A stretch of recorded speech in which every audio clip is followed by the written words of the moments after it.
Ya 여러분 K-pop nih halo selamat datang di podcastnya Bang Fer alias Apa Gemoy. 안녕하세요. Yeah.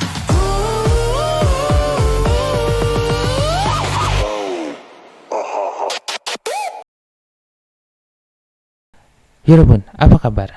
Kembali lagi di podcast bercerita tentang seputar dunia K-pop bersama gua Bang Fer alias Apa Gemoy.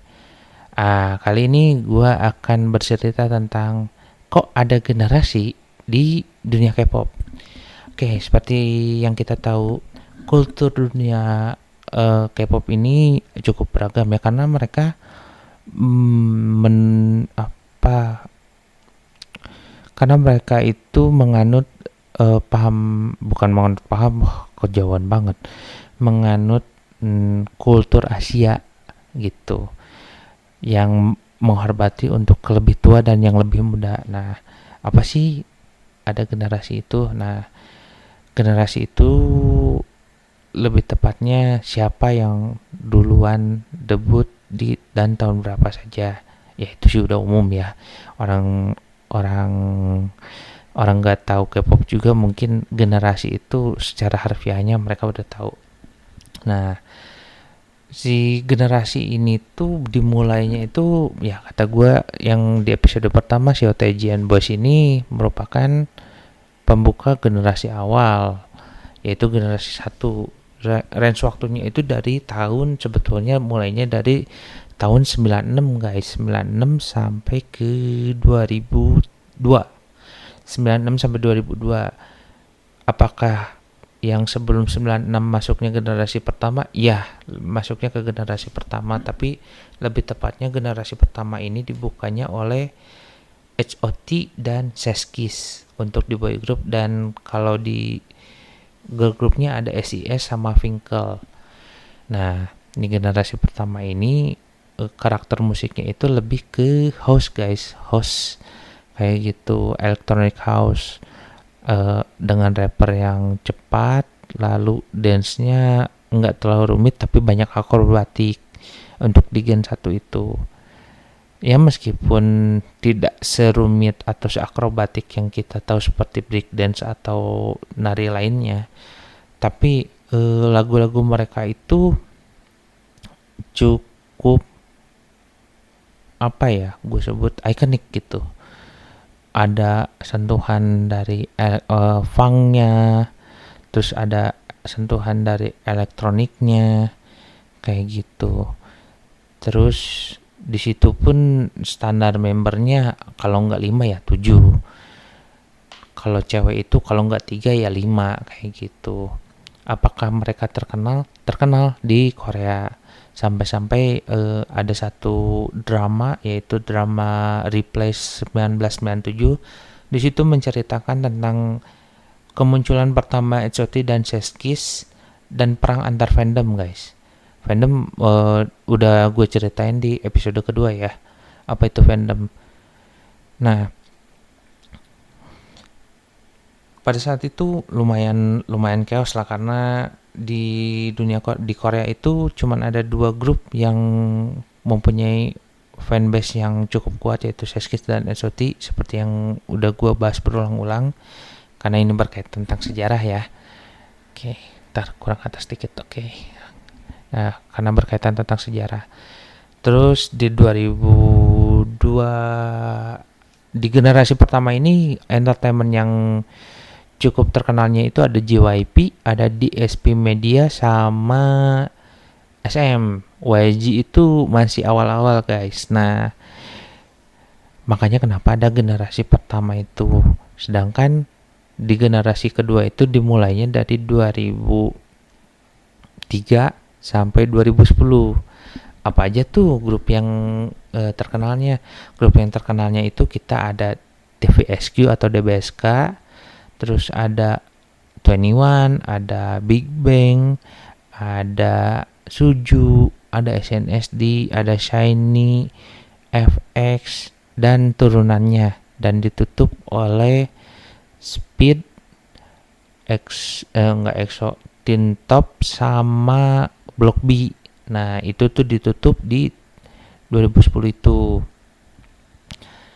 Di karakter musik mereka yang Gen 2 ini, mereka udah lebih explore guys.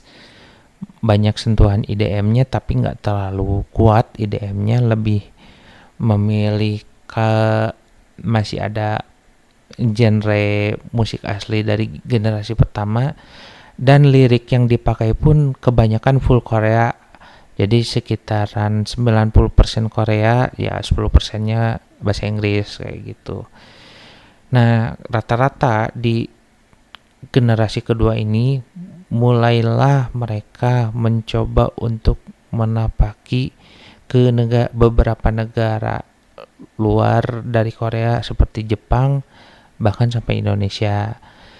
Yang cukup terkenal mungkin ya seperti yang udah gue bahas lagi ya, Big Bang, Suju, terus SNSD, 21, Kara, lalu ada Shiny, banyak lah. Kalau di Jepang itu yang terkenal ada TVSQ, ada Kara, ada Yukis, bahkan Yukis.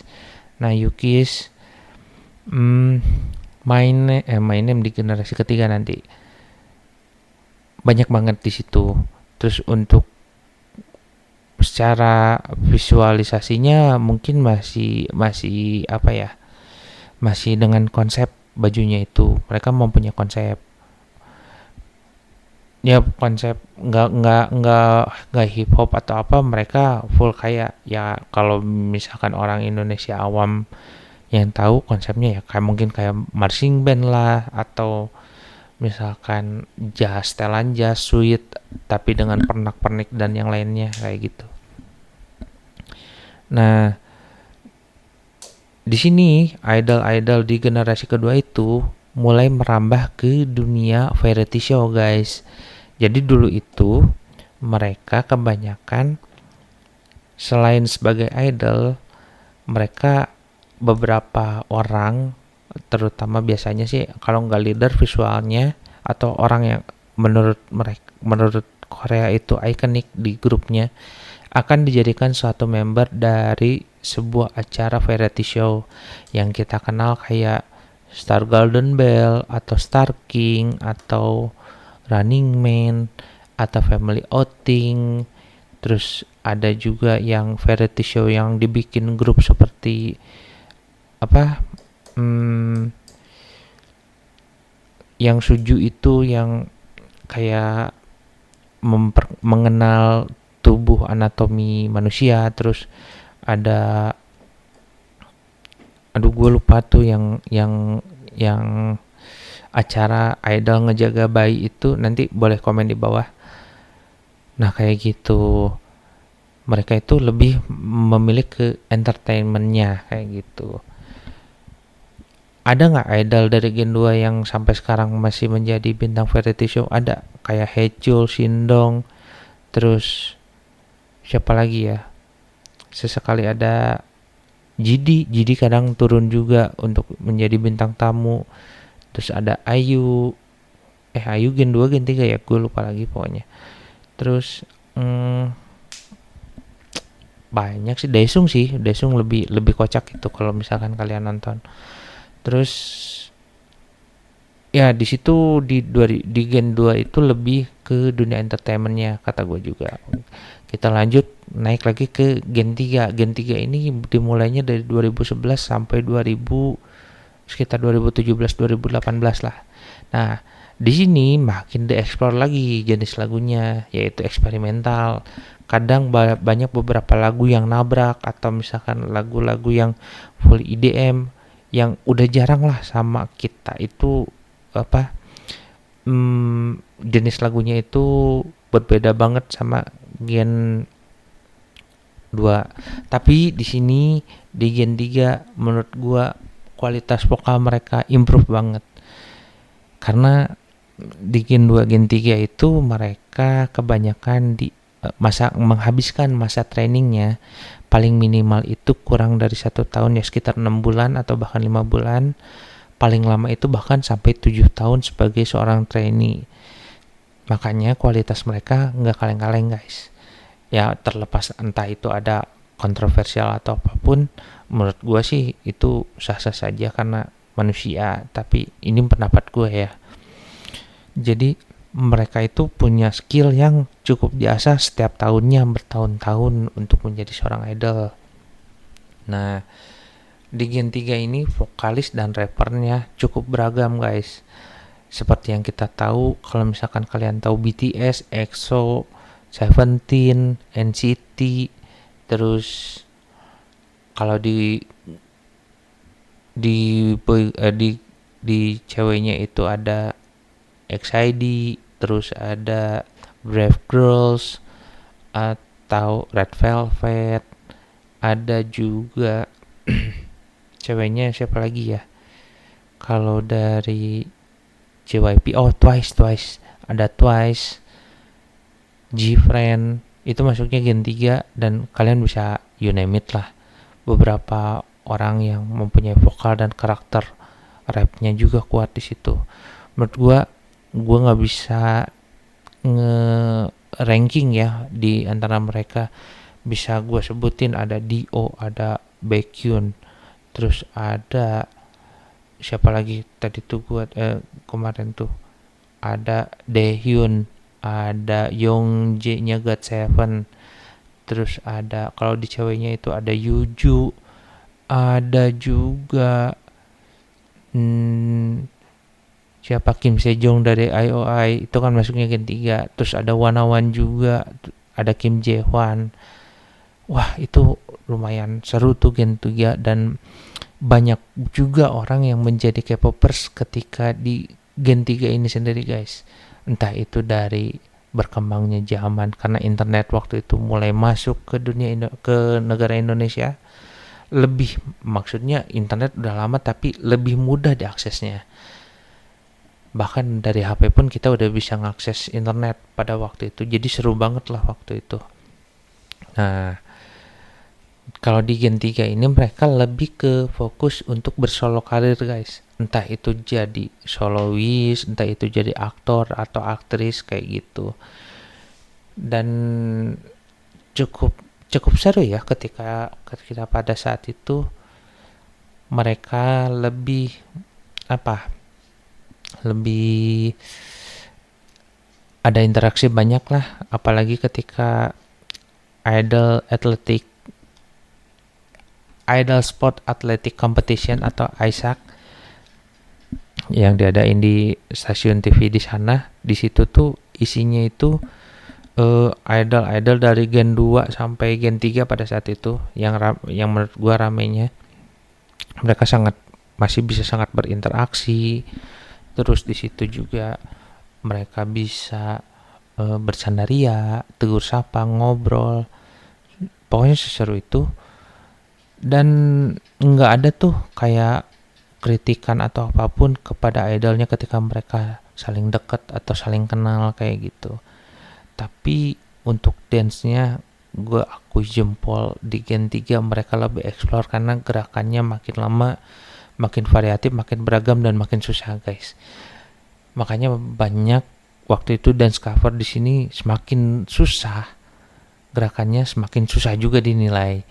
Dan ya bukan rahasia umum lah, semakin terkenal juga semakin banyak covernya kayak gitu.